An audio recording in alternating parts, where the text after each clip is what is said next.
En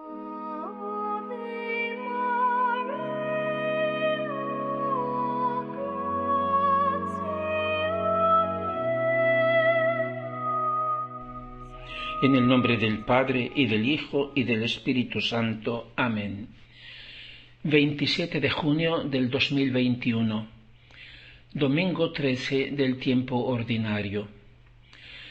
Mis queridos hermanos, el Evangelio de San Marcos este domingo nos dice: habiendo Jesús pasado de nuevo la otra orilla, se le reunió una gran muchedumbre, y él estaba junto al mar.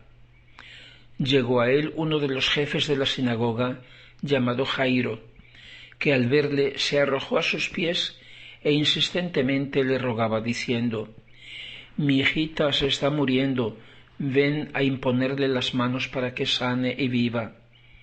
Jesús se fue con él. Mucha gente le seguía y le apretaba alrededor. Una mujer que padecía flujo de sangre desde hacía 12 años, y había sufrido mucho por parte de muchos médicos, gastando todo lo que tenía sin provecho alguno, antes bien empeorando. Habiendo oído hablar de Jesús, vino entre la gente por detrás y le tocó el manto, pues se decía: si consigo tocar siquiera su vestido, seré sanada. Al instante se le detuvo el flujo de sangre y sintió en su cuerpo que estaba curada de su mal. Pero Jesús, sintiendo la potencia que había salido de él, se volvió a la multitud diciendo: ¿quién ha tocado mi manto? Los discípulos le contestaron: ¿ves que la gente te aprieta por todas partes y dices: ¿quién me ha tocado? En tanto, él miraba en derredor para ver a la que lo había hecho, y la mujer, llena de temor y temblorosa, sabiendo lo que le había sucedido, vino, se postró ante él y declaró toda la verdad. Jesús le respondió: hija, tu fe te ha salvado. Vete en paz y sé curada de tu mal. Aún estaba él hablando cuando llegaron de casa del jefe de la sinagoga, diciendo: tu hija ha muerto, ¿para qué molestar ya al maestro? Pero Jesús, oyendo lo que decían, dijo al jefe de la sinagoga: no temas, ten solo fe. No permitió que nadie le siguiera, más que Pedro, Santiago y Juan, el hermano de Santiago. Llegados a la casa del jefe de la sinagoga, vio el gran alboroto de gente que lloraba y las plañideras. Entrando les dijo: ¿a qué este alboroto y este llanto? La niña no ha muerto, duerme. Y se burlaban de él. Pero él, echando a todos fuera, tomó consigo al padre y a la madre de la niña y a los que iban con él, y entró donde estaba la niña. Tomándola de la mano, le dijo: Talita cum, que significa: niña, a ti te digo, levántate. Al instante la niña se levantó y echó a andar. Tenía 12 años, y se llenaron de gran estupor. Jesús les recomendó mucho que nadie lo supiera, y ordenó que le dieran de comer a la niña. Este pasaje del Evangelio, mis queridos hermanos, presenta dos milagros, dos intervenciones extraordinarias del Señor, que son claramente signos. El primero, la instantánea curación de una mujer enferma que pensaba: me basta tocarle y seré sana. Tantos tocaban al Señor, la gente le oprimía, lo notan los discípulos, pero una sola en realidad lo tocó, tanto que al instante fue sanada. Recibió, podíamos decir, una descarga de vida, la vida del Señor, que ha dicho: yo soy la vida. ¿Y qué es lo que tocó? Tocó en realidad su divinidad mediante la fe. Sólo así se puede tocar de verdad al Señor. Materialmente tantos tocaban su cuerpo, pero eso no era fe.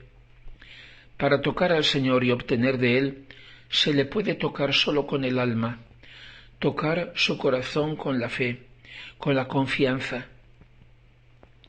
Aquella mujer estaba segura. Le tocó de forma que nadie se diera cuenta, ni siquiera el Señor, pero él lo notó claramente, ¿cómo no? Jesús sintió esa comunión que se creaba entre él y la pobre mujer. Para tocar al Señor es necesario establecer una comunión con Él. Nosotros le recibimos en la Eucaristía, sí, pero ¿de verdad lo tocamos?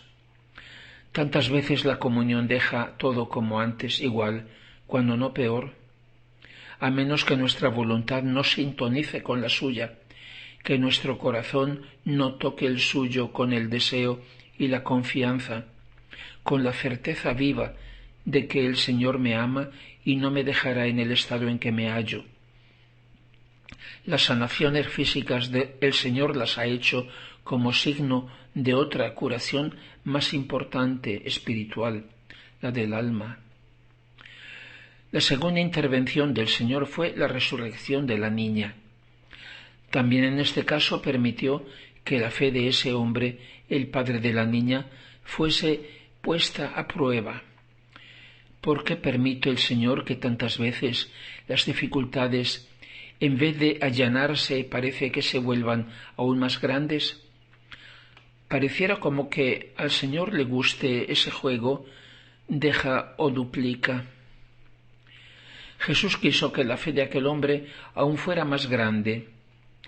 Por eso, en vez de sanarla en ese momento, conforme a la fe de aquel padre, permitió que la niña muriese. Alguien llega corriendo a avisar al padre: la niña ha muerto, no hace falta que se moleste el maestro. Imaginemos que el Señor le haya dado un apretón en el brazo a ese hombre. No temas, solo sigue teniendo fe, que si dudas me estropeas la fiesta, me impides que haga un milagro aún más grande. Al llegar a la casa encuentran el alboroto, la gente que llora, las mujeres pagadas. Para llorar era una costumbre de aquel tiempo, para hacer notar aún más el dolor. Y Jesús dice: la niña no está muerta, sino que duerme. Y se reían de él. Jesús sabía que no estaba muerta. La verdadera muerte no es esa, es perder al Señor, que es la vida, es perderlo para siempre. En otra ocasión, hacía ya 4 días que el amigo Lázaro había muerto. De nuevo Jesús dijo: Lázaro no ha muerto, sino que duerme, y yo voy a despertarle. Entonces aquella gente que no entendía, que no era capaz de comprender, porque no estaba abierta a la gracia, Dios la echa, y se queda solo con el padre y la madre de la niña y con 3 apóstoles como testigos, los mismos de otros momentos especiales de su vida, de la transfiguración y de su agonía en el huerto de los olivos, Simón Pedro y los 2 hermanos Santiago y Juan. Es significativo también esto: 3 apóstoles que representan toda la Iglesia. Y Jesús llama la niña a la vida: Talita cum, niña, levántate. El Señor ha premiado la fe de ese padre, permitiendo que la situación empeorara hasta el extremo. Pero Él está siempre presente, Él que ha dicho: yo soy la resurrección y la vida. Hermanos míos, debemos notar un detalle muy significativo, como lo notó el evangelista, porque nos da la clave para comprender el significado del doble milagro, que resulta ser un gran signo profético futuro. La niña tenía 12 años, así como la mujer enferma desde hacía 12 años. Ambas representan una misma realidad, la Iglesia.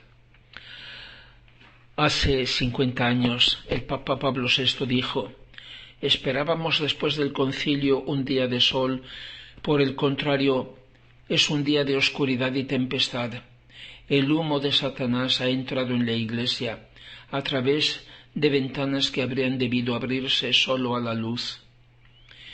Y hace 30 años, en aquel entonces, El cardenal Ratzinger, futuro Papa Benedicto, interrogado sobre cómo veía a la Iglesia en vistas del año 2000, dijo: tal vez no son palabras textuales, a menos de que Dios no intervenga de una forma que no podemos suponer, pienso que en la gran Iglesia católica quedará con fe un resto del 3%.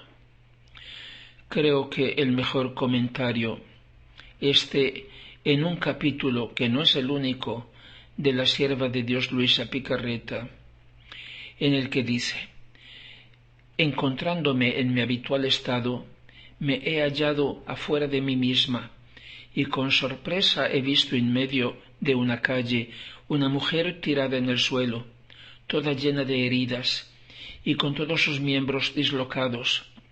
No tenía ni un hueso en su sitio. La mujer, aunque estaba tan maltrecha que parecía el auténtico retrato del dolor, era bella, noble, majestuosa, pero al mismo tiempo daba pena al verla abandonada por todos, expuesta a todo el que le quisiera hacer un mal. Entonces yo, sintiendo compasión, miraba a mi alrededor a ver si había alguien que me ayudara a levantarla del suelo para llevarla a un sitio seguro.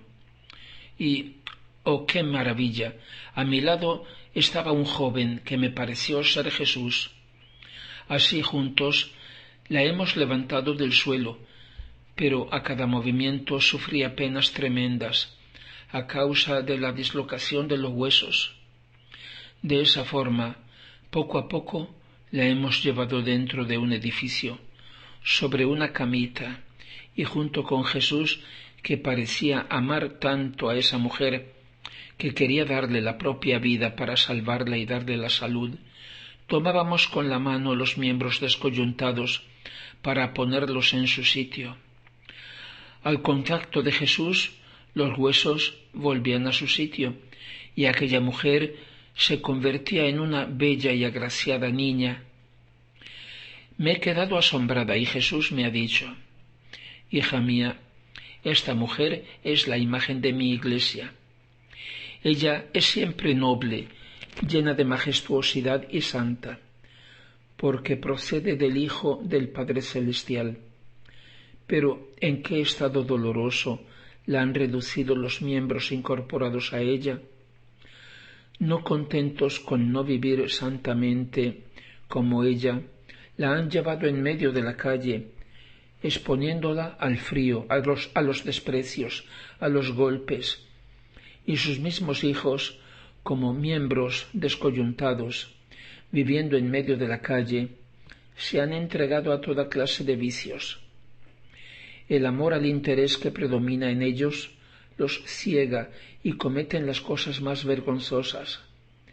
Viven junto a ella para herirla y decirle continuamente: crucifíquenla, crucifíquenla.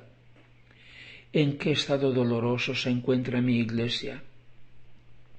Esos ministros que deberían defenderla son sus más crueles verdugos. Pero para que renazca es necesaria la destrucción de esos miembros e incorporarle miembros inocentes, desinteresados, con lo cual, viviendo como ella, va a ser una bella y agraciada niña, como yo la fundé, sin malicia, más que una niña sencilla, para que crezca fuerte y santa. De ahí la necesidad de que los enemigos la ataquen para purgar los miembros infectados. Tú pide y sufre para que todo resulte para mi gloria.